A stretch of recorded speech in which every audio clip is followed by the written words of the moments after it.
Hello বন্ধুরা, গল্প বুড়ির ঠেক থেকে নিয়ে এলাম একটা নতুন গল্প।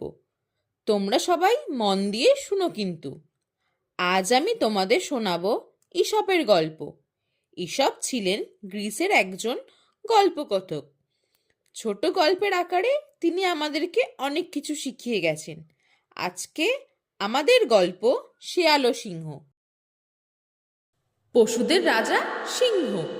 যেমনি বিরাট তার চেহারা, তেমনি তার গর্জন। তাকে দেখলে তো বটে, দূর থেকে তার গর্জন শুনলেই বনের পশুরা ভিড়মি খেত, প্রায় আধমরা হয়ে যেত। এক শিয়াল এমন এক বনে বাস করত যেখানে কোনো সিংহ ছিল না।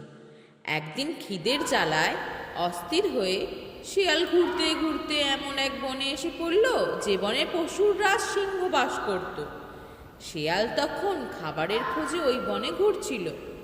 এমন সময় একটু দূরে সিংহ ডেকে উঠল। সেই ডাক শোনা মাত্র শিয়াল ভয় কাঁপতে কাঁপতে মাটিতে বসে পড়ল। একটু পরে সিংহ যখন তার সামনে হাজির, তখন শিয়াল তার ভয়ঙ্কর চেহারা দেখে ভয় অজ্ঞানী হয়ে গেল। এরপর শিয়াল আর একদিন সেই বনে এসে আবার সিংহের দেখা পেল। এবার ভয় যে তার না করল তা নয়, তবে আগের বারের মতো অজ্ঞান আর হলো না, বরং কিছুক্ষণ তার দিকে চেয়েই রইল।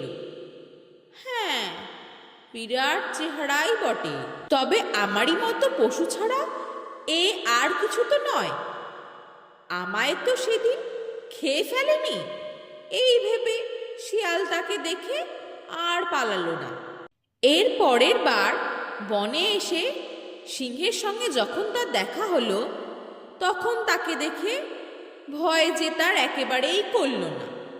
না তা নয়, তবু বাইরে ভয়ের কিছু না দেখিয়ে তার সামনে দিয়ে স্বচ্ছন্দে চলে গেল।